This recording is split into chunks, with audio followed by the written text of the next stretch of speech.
কোনোদিন কাবাঘরের সামনে গেলে বা কোনো আত্মীয় স্বজন গেলে বলবেন, কাবাঘর দেখার সাথে সাথে প্রথম যখন কালো অংশটা চোখে পড়বে, যখন আপনি মসজিদে হেরমের গেট দিয়ে ঢুকবেন, যখন ওই Fahad gate, king Fahad gate আছে, যখন ঢুকবেন অনেক দূর থেকে কালো কালো কাবাঘরের একটু একটু দৃশ্য ভেসে উঠবে চোখের সামনে।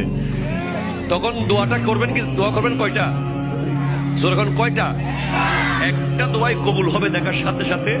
কাবা ঘর দেখার সাথে সাথে প্রথম যে দোয়াটা করবেন ওটা কবুল করবেন কে? এখন শিখে নেন, অনেক মানুষ জানেন না হিকমত।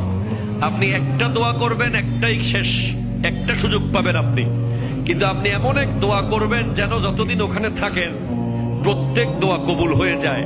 এই হিকমতি দোয়াটা শিখে নেন। আপনি বলবেন, আল্লাহ আমি 10, 12, 15 যতদিন এখানে থাকবো, যতগুলো দোয়া করব সব কবুল করে নিয়েন।